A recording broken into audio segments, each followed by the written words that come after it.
kita merubah mindset masyarakat yang dulunya itu sebagai belendong nyuri kayu. Dan sekarang dengan adanya tanaman porang itu insya Allah sudah berkurang sampai 90%.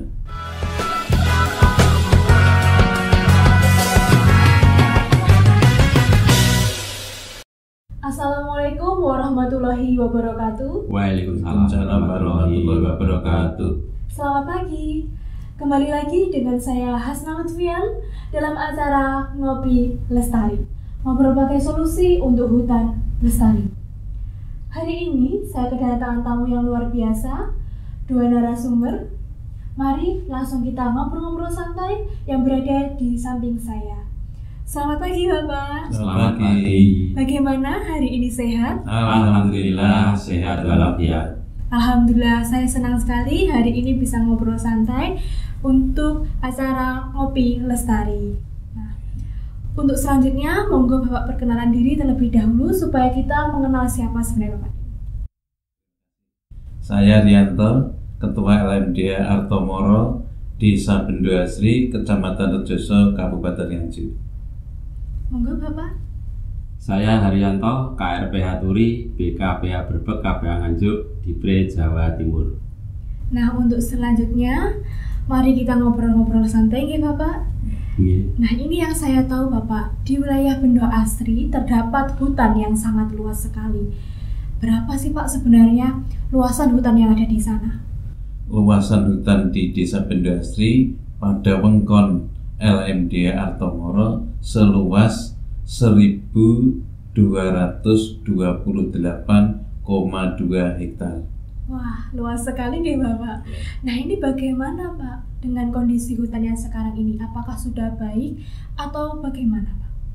Alhamdulillah kondisi hutan di wilayah Wengkon LMDH Artomoro kondisinya sekarang semakin baik.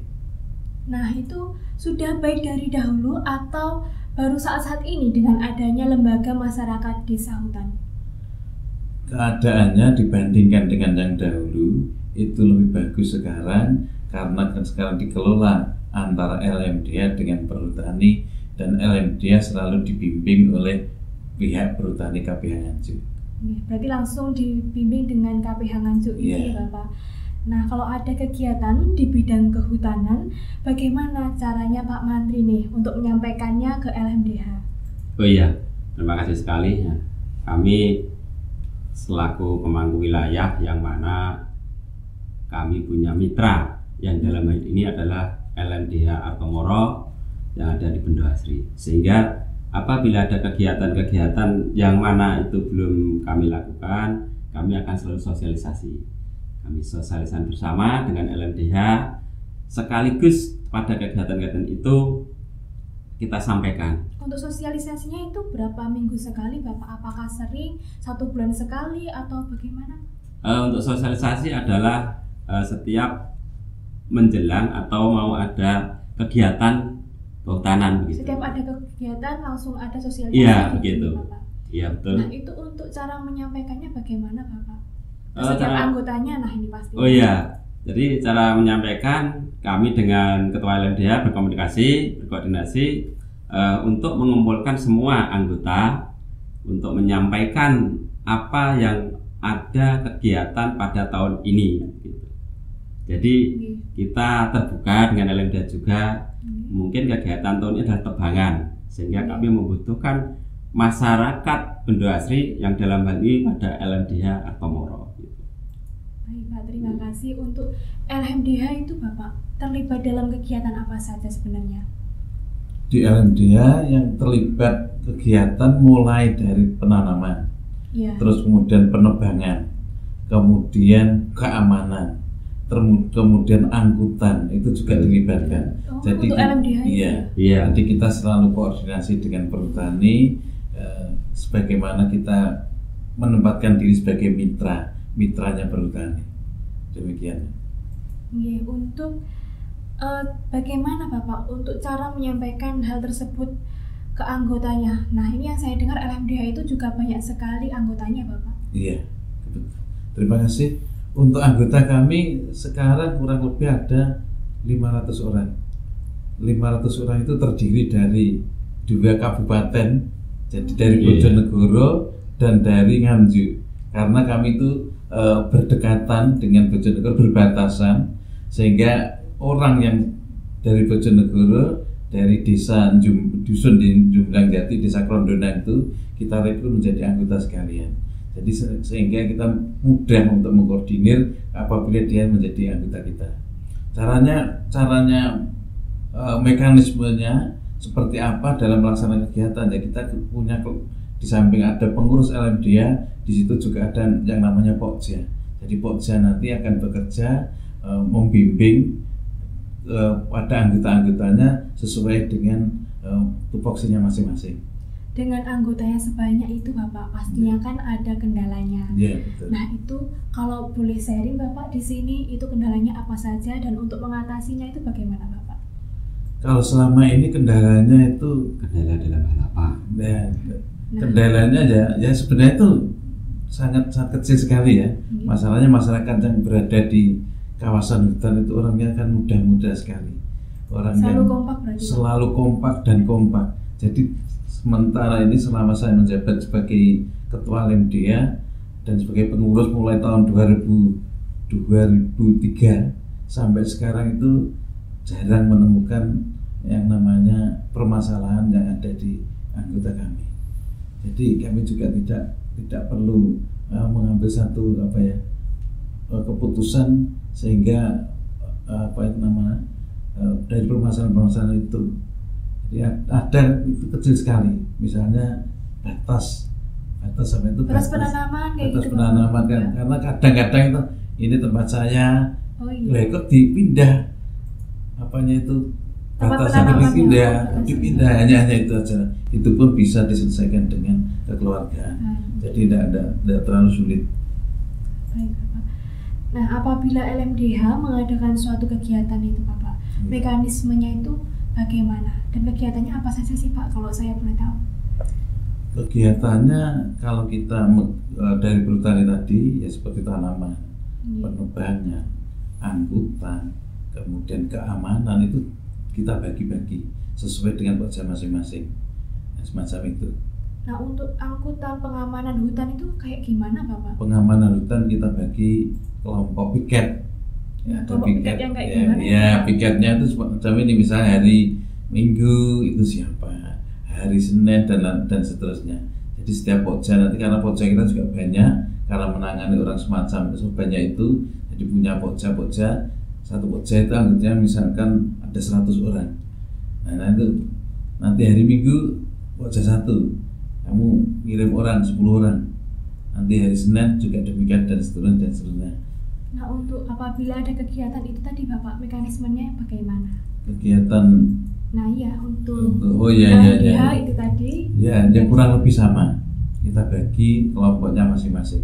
Berkelompok dari LMDH anggotanya itu tadi? Iya dari pokja masing-masing. Ya, pokja itu kan punya anggota sendiri-sendiri. Ada pokja 1 anggotamu ini, pokja 2 ini, pokja 3 dan seterusnya. Ada. Nah, adakah pertemuan rutin Bapak untuk pengurus LMDH dengan anggotanya? Untuk pertemuan rutin selama ini itu tidak kita adakan. Karena apa? Karena juga waktu orang yang ada di desa itu lebih-lebih itu kan pekerjaannya sangat berat sekali ya. Jadi keluar masuk dari ladang dan sebagainya. Apabila ada sesuatu yang harus disampaikan, itu baru kita adakan pertemuan. Jadi pertemuannya itu insidensi sesuai dengan sesuai dengan kebutuhan. Atau ketemu dengan langsung seperti itu mungkin ya Bapak? Atau lewat sosial media? Ya langsung ya. Lewatnya pakai sosial media, kita kan punya grup juga tuh. Kita juga punya grup yang kita sampaikan. Kenapa Bapak memilih komoditas porang untuk ditanam di wilayah sana? Oh iya, porang itu kan tanaman yang bisa hidup dengan baik di bawah tegakan. Jadi kita memanfaatkan lahan di bawah tegakan. Untuk semua jenis komoditas porang yang dipakai atau bagaimana Pak? Ya, semua jenis komoditas porang itu yang di bawah tegakan. Jadi kita itu ada kerjasama dengan perhutani, boleh dikatakan simbiosis mutualisme, kayak gitu. Artinya apa? Perhutani titip tanamannya itu, dan kita juga menanam komoditas kita yang namanya porang. Dan di samping itu setelah adanya tanaman porang itu kan kita merubah mindset masyarakat yang dulunya itu sebagai blandong nyuri kayu. Nah sekarang dengan adanya tanaman porang itu insya Allah sudah berkurang sampai 90%. Kalau dulu orang itu mencuri kan karena tidak punya duit untuk makan. Nah sekarang sudah ada penghasilan lain yang lebih besar sehingga dia itu meninggalkan yang dulunya pekerjaan itu. Secara tidak langsung berarti porang ini bisa meningkatkan pendapatan di wilayah betul, sana. Betul sekali, juga meningkatkan pendapatan dan kesejahteraan masyarakat. Kalau boleh saya cerita, kalau dulu orang Bendo Asri dan lingkungannya sebelum adanya tanaman porang pekerjaannya blandong, nyuri kayu, setiap hari mencuri untuk makan. Nah sekarang kesejahteraannya sudah berlebih.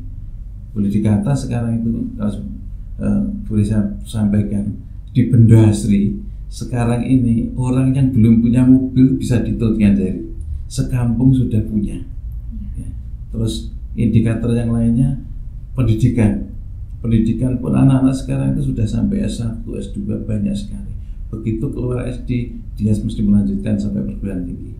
Nah itu indikator bahwa masyarakat di Bendo Asri dengan adanya tanaman porang itu dapat meningkatkan pendapatan dan kesejahteraan warga masyarakat. Nah bagaimana Bapak apabila ada anggota Bapak ini menginginkan garapan? Monggo Pak Mantri. Oh iya, garapan adalah gimana? Untuk prosesnya itu kan menunggu daripada tebangan yang disampaikan terusan tadi. Jadi kami selalu dengan LMDH selama nanti pada lahan itu sudah tercukupi untuk masyarakat Bendo Asri, dimungkinkan bisa yang dari Bojonegoro tadi. Selama pembagian andil per andilnya nanti itu belum mencukupi untuk Bendo Asri, dimungkinkan tidak untuk lain wilayah Bendo Asri kan gitu. Jadi kami selalu berkoordinasi dengan LMDH. Satu misal di peta ini ada tebangan, kami sampaikan, terus nanti akan terbagi andil per andil, yang mana rata-rata itu setiap pesanggem, kalau di hutan itu namanya pesanggem, jadi itu keluasannya 0,25, biar jadi rata gitu. Sehingga mereka-mereka yang ada di Desa Bendo Asri dalam hal ini di LMDH Artomoro itu bisa kebagian daripada lahan itu. Terima kasih Bapak untuk penjelasannya. Nah, untuk LMDH Artomoro itu tadi Bapak didirikan tahun berapa? LMDH Artomoro itu didirikan tahun 2003. Sebelum ada LMDH, dulunya ada KTH. Apa itu Bapak KTH? KTH itu kelompok tani hutan, itu juga mengelola hutan. Tapi skopnya kan hanya sebagai kelompok tani ya. Kalau sekarang menjadi LMDH itu lebih luas lagi. Nah, untuk sampai sekarang ini Bapak, berapa kali melakukan reorganisasi, dan ketika reorganisasi ini Bapak, siapa saja yang hadir? Reorganisasi di LMDH Artomoro sejak tahun 2003 itu sebanyak 4 kali.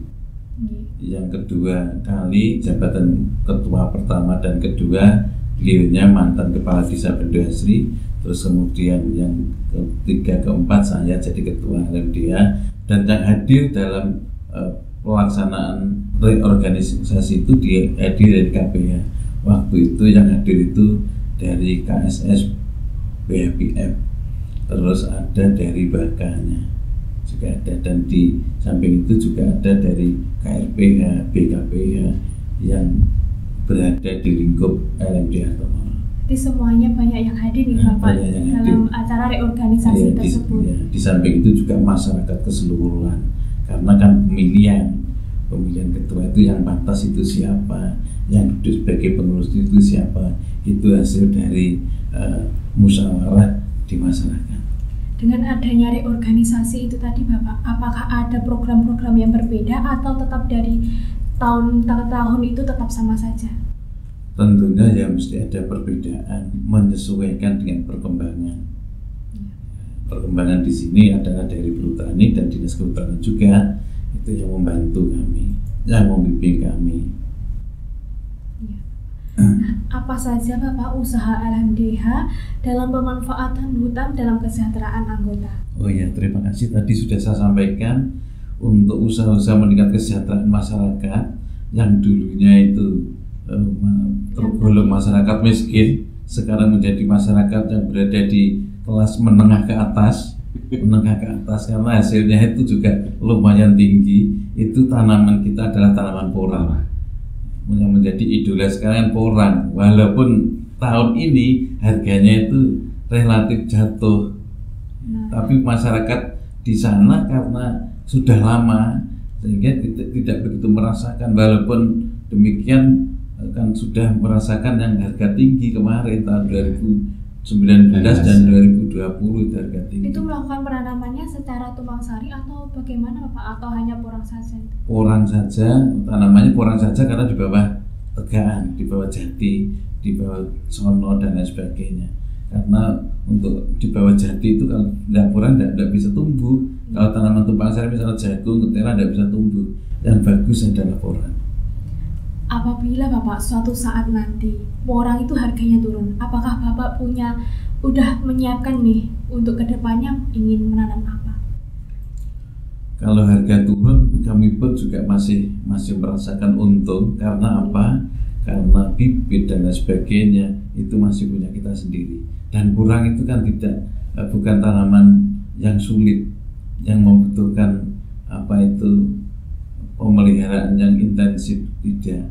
Jadi porang itu kita biarkan saja kan sudah tumbuh, sehingga berapapun harga petani masih untung. Itu bagi kami, tapi untuk pemula kita nggak tahu. Ini saya tanya, pertanyaan saya yang terakhir Bapak, bagaimana upaya Bapak untuk meningkatkan kesejahteraan anggota? Nah, biasanya semisal untuk membantu mencarikan modal, alat produksi, atau pembantu dalam hal pemasaran. Oh iya, terima kasih. Untuk meningkat kesejahteraan, di samping tadi kita juga mencarikan bantuan dana. Kemarin kita sudah kerjasama dengan BNI, kita diberikan KUR dengan bunga yang sangat murah tanpa agunan. Kemarin itu satu orang dapat 50 juta bagi yang membutuhkan. Itu pun dari warga kami, dari anggota kami juga tidak begitu banyak yang butuh, karena sudah sejahtera mungkin. Walaupun bunganya itu mudah sekali, itu hanya 0,5%. Terus kemudian kami juga mendapatkan bantuan dari alat untuk perajang maupun oven. Perajangnya berarti sudah ada juga? Sudah ada perajang maupun oven, walaupun itu belum kami gunakan secara maksimal, karena hitung-hitungan kalau pakai oven, pakai itu kan juga perlu biaya juga. Daripada kita hitung-hitungan kosnya itu lebih tinggi dan hasilnya juga tidak begitu tinggi, sehingga kita jual gelondong basah saja kemarin seperti itu. Baik Bapak, terima kasih atas penjelasannya hari ini. Dari ngobrol santai pada pagi hari ini dapat kita petik, yaitu bahwasanya dalam pengelolaan hutan harus melibatkan peran aktif lembaga masyarakat desa hutan serta anggotanya. Demikian ngobrol santai pada pagi hari ini. Semoga Perhutani tetap maju dan menjadi kebanggaan untuk kita semua. Salam lestari. Lestari.